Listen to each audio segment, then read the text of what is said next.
नमस्कार। और हमारे लिए भगवान की समान है। हम रविंद्र गुप्ता भारतीय स्टेट बैंक में नौकरी करते थे, रिटायर हो गए और कोरोना काल में भी हम संक्रमित रहे। एक हमारा इंजेक्शन जो है इंसुलिन का दिन में 3 बार लगता था, सुबह दोपहर शाम को। और डायबिटिक 500, 600, 650 तक जाता था। और हमारा जो बीपी लेवल था 150, 160, 170 तक जाता था।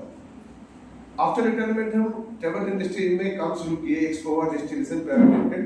तो इसके एग्जीबिशन पूरे ऑडिटोरियम लगते हैं। तो महाराष्ट्र गवर्नमेंट की तरफ से हमको बेंगलोर में जाने का मौका मिला और वहाँ हमारा स्टाल लगा हुआ था। वहाँ पर महाराष्ट्र टूरिज्म के एडिशनल डायरेक्टर साहब हैं, उन्होंने आपका रेफरेंस हमको दिया। उन्होंने देखा कि हम इंसुलिन लगा रहे खाना खाने से पहले, तो आए उठ के हमारे सीट पे और प्रैक्टिकल सबके बताया कि आपको रसाहार करना है और इससे आपका सब कुछ ठीक हो जाएगा, अपना प्रभाव बताया। उसके बाद हमने कहा ठीक है, अब हम जा रहे हैं बेंगलोर से तिरुपति बालाजी।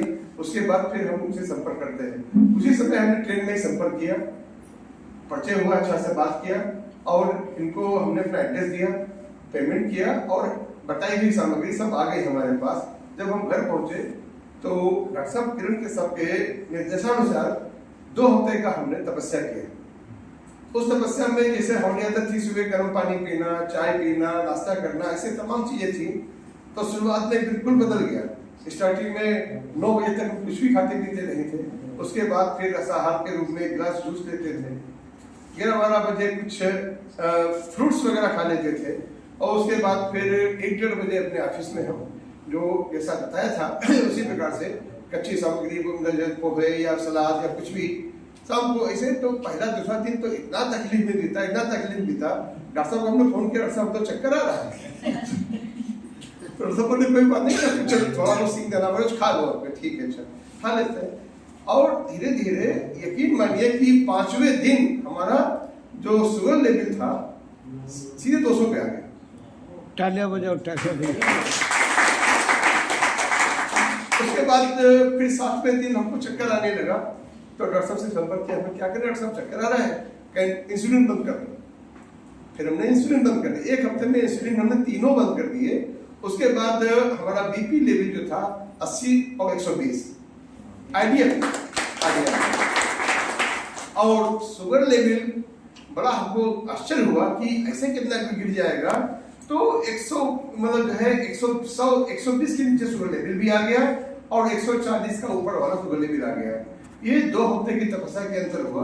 और सबसे बड़ी समस्या ये थी कि हमको चलने में, जैसे यहाँ से बातें जाने में तकलीफ होती थी, कि घुटने में दर्द होता था। कोरोना काल में घुटने पे असर आ गया था।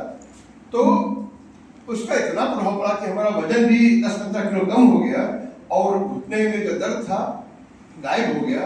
और हम आराम से 1-1.5 किलोमीटर दूर चल जाते हैं, अभी भी चल रहे हैं। लेकिन वो तपस्या बीच में हम कर लेते हैं। बीच में हम को तकलीफ होती है तो डॉक्टर साहब संपर्क करते हैं। तो डॉक्टर ही बोलते हैं कि कहीं गड़बड़ किया, कहाँ हुआ है।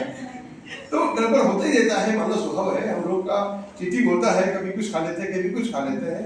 लेकिन उसका फलस्वरूप हम जो है डॉक्टर साहब से संपर्क करते थे, बराबर टच में है। और बहुत से एकदम सरकारी अधिकारियों को, डायरेक्टर्स को हमने डॉक्टर साहब को रेफरेंस दिया। सब लोग उन्होंने बहुत तारीफ की कि डॉक्टर साहब तो बिना पैसे का ही, बिना दवा का ही इलाज कर देते हैं। जबकि इतना काम करने के लिए मार्केट में ऐसे लोग बैठे हैं 40,000, 50,000, 1 लाख रुपए मांगते हैं। डॉक्टर साहब तो कुछ नहीं मांगते हैं। तो ऐसे डॉक्टर साहब को, ऐसी विभूति को हम सत्संग वंदन करते हैं।